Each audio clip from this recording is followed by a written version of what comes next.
Buhari yẹn dà lẹ́nu ó ti dà màlúù nínú bàbá rẹ̀ dà ó ti padà tó kọ màlúù bàbá rẹ̀. bẹ́ẹ̀ni Buhari ti fi Nàìjíríà ya owó táwa dẹ̀ rí mo ní ẹja kó lóko ẹrú Fúlàní ẹja dádúró àwọn la ní epo la ní gbogbo nǹkan lọ́dọ̀ àní nǹkan kan ṣe pẹ̀lú àwọn Fúlàní wọ́n Nàìjíríà ò lè wọ́ bẹ́ẹ̀ni wọn dá mi lóhùn lónìí nǹkan Buhari wá gbé èkú fọ́ọ̀gù ìjọba tó ti ba yé ẹ̀jẹ̀ wọ́n wá gbé fún bàbá Tinubu lóṣù mẹ́fà àbí ẹ̀jẹ̀ àníṣe kí ló ṣe ohun tó wá dùn bí fún àwọn Yorùbá ni pé àwọn àgbààgbà Yorùbá kan tó wá ní ìjà ṣe protest ebi ń bàbá ìjà jẹ wá ṣe ẹ̀rọ ọmọ Ìgbò kẹ̀kẹ́ kọ́ bọ́ta pé ebi ń bà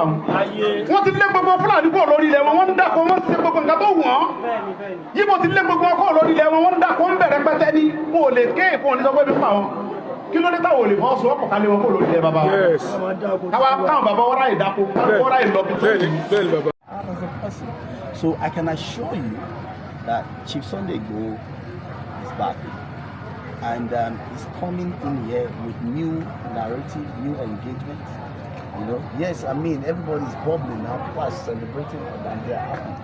But after the burial, I understand Chief Sunday Igboho has some plans that can ensure that very soon there will be a very solid understanding with the governors of Cyprus to provide a formidable security to complement what government is doing. Because no individual can provide security without government. It will create anarchy, and it is you usurping the responsibility and the power of government. But what they are looking forward to is to see what they can do to complement the effort of government, so that people can be in peace and in harmony. And I believe, and I want to encourage the government of the day, that the olive branch that was extended to Chief Sunday should be extended to all other activists across the country. There's a need for us to encourage people like that to come back and contribute towards the development of our nation and contribute towards a proper engagement. And so if the country wants to discuss the basis, if the country wants to discuss the basis of our political structure. Níta tó mú wá sí etí gbọ́ ẹ̀yin olólùfẹ́ wa fọ́nrán tó ń lọ káàkiri orí ẹ̀rọ ayélujára náà ni nípa ọ̀rọ̀ Alhaji Sunday Igboho tẹ́ndé sí sáàrin wa yẹn ní àná òde ọ̀pọ̀ èèyàn ló ń bi wá léèrè pa àwọn gbọ́ pé Alhaji Sunday Igboho sàpẹ́ àwọn gbọ́ pé ní wá sí Nàìjíríà pé kí ni Alhaji Sunday Igboho wá sí tẹ́dẹ̀ mọ̀ pé wọ́n tẹ̀lé kankan wà lórí wọn kankan and a fi wá wò pé ẹ jẹ́ ká mú fọ́nrán wá sí etí gbọ́ gbogbo ẹ̀yin olólùfẹ́ wa àti gbogbo ẹ̀yin ọmọ Nàìjíríà lápapọ̀ kí ni ìdí gangan kí ni ìdí tí Alhaji Sunday Igboho fi wá sí Nàìjíríà ṣé mọ̀ pé ó ní àwọn ìwà àìtọ́ kan tó ń lọ káàkiri orílẹ̀-èdè wa nípa ọ̀rọ̀ Fúlàní darandaran tí gbogbo wa mọ̀ tó jẹ́ pé ìwà tí wọ́n mọ̀ ń wù ó mọ̀ kọjá bẹ́ẹ̀ o so ẹni tó wá mú Alhaji Sunday Igboho wá ni pé àwọn lọ́balọ́ba ìyẹn nílẹ̀ lálẹ̀ Yorùbá náà pé Alhaji Sunday Igboho pé Alhaji Sunday Igboho ó yá ẹ jẹ́ ká jọ fọ̀rọ̀ jómi tó rọrọ̀ kó yíra wọn lórí gbogbo ìlà ìlò tí ń lọ láàrin àwọn ọmọ Yorùbá káàkiri gbogbo àgbáláyé so ẹ wo àwọn fọ́nrán kan wà tó jẹ́ pé màá fi hàn yín lórí ètò yìí tó jẹ́ pé yín gan ẹ máa fojú yín rí ẹ dẹ̀ máa fetí yín gbọ́ ẹ wo ẹ máa bá mi ká lọ. wọ́n á bẹ̀yìn bàbá mi security ààbò ilẹ̀ Yorùbá bẹ́ẹ̀ sì bá a mójútó kìí ṣe lẹ́bẹ̀ẹ́ tó ń bá fẹ́ gbé fún mi kìí ṣe lẹ́bẹ̀ẹ́ kó ń gbé fẹ́ tó bá lè ṣe táwọn lè sọpọ́tì ká mójútó kò pọ̀ lẹ́mọ̀ pé lágbára ẹ̀ kábíyèsí bẹ́ẹ̀ kí ni wọ́n tẹ̀lé tán gbé sórí mi ò lè gbá pálí Nàìjíríà mi ò lè ṣe kankan mo apply fún pálí Nàìjíríà nínú ìbò wọn náà bá mi pé wọ́n tẹ̀lé mi wọ́n sọ fún German wọn kọ lẹ́tà yẹn wà lọ́wọ́ mi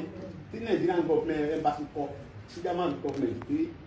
àwọn ò lè fún mi ní passport wípé Buhari government wọ́n wọ́n tẹ̀lé mi ilẹ̀ free so tí ìbá ẹgbẹ́ kí mílíọ̀nù sí pé kí wọ́n pè é wá táwọn kẹ bá kẹ́ ń sọ tó rí àwọn ọmọ wọn sọ ní gbára bí o gbé tẹ́ ẹ bá sọ pé ẹni mọ̀ pọ̀ kò sí èrà tó lè rà ọ̀dọ́ nígbà tẹ́ ẹ ti sọ mo mọ̀ kẹ́ ní wọ́n bá dá mi lọ́nà ayọ̀ púpọ̀ ni ohun tó lè ṣe pé èmi sọ lé mi ní lọ lé mi ẹni tí ọba pa mí ni ọ̀dà mi lọ́nà ẹni tí ọba kù mí fún bẹ́ẹ̀ ó mọ̀ kó n fẹ́ pa mí àwọn ẹni tẹ̀lé ẹni tẹ̀lé tó mò ń bá bọ̀ lọ́dọ̀ bàbá mi wọ́n wá bá yín sí bàbá ẹ̀yin ni bàbá wa bàbá Yorùbá gidi rẹ̀ ní olúgbọ́n ní tó lágbára lórí ilẹ̀ yìí. security gbogbo ilẹ̀ Yorùbá yìí bàbá ó dọwọ́ yín bẹ́ẹ̀ sì bá wa mójútó àwọn ọmọ yín rẹ́dì láti ṣiṣẹ́ tán bá yọ wọ́n tẹ̀lé kó lórí ìdán fún mi tán fún mi láyè máa ń ṣe dáadáa ní ibi gbéra mi ga. ká má lè sun ká má lè gbélé à ń sunú lé wa ọkàn wọ̀ balẹ̀ à ń rìn lọ lórí ìrìn ọkàn balẹ̀ kí ló dé sẹ́rù ni wá ní àṣàyẹ wà tí ká wà ní Èkó ń bí àpápá gbogbo àwọn tí ń sọ lórí bẹ́ẹ̀ Fúlàní ni wọ́n àfẹ́ wọn mọ́ pọ́ọ̀tì wa tá a ní pọ́ọ̀tì méjèèjì Fúlàní ní kọ̀ntró wa ń bẹ̀ àfẹ́ wọn mọ́ gbogbo airport wa ń bẹ̀ yẹn Fúlàní ní sọ lórí bẹ́ẹ̀ àfẹ́ wọn mọ́ sẹ̀mẹ̀bọ́dà àfẹ́ Fúlàní ń bẹ̀ mọ́ láti. à ń gbà yín nímọ̀ràn ẹmọ gbogbo ọmọ Yorùbá tí ń bẹ nílẹ̀ Haúsá ẹ̀mọ̀ ọ̀bọ̀ ńlé ìyà tí ń jẹ wáyé ti tó o gbogbo àwa Yorùbá ẹ má jà bára wa jà ẹja ṣera wa lọ́kan àsìkò ti tó ilé ti yá ẹja ṣera wa lọ́kan bó ṣe jẹ́ nìyẹn.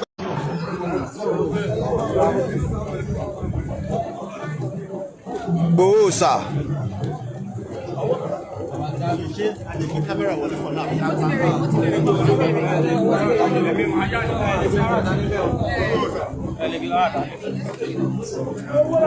Gbòòsà.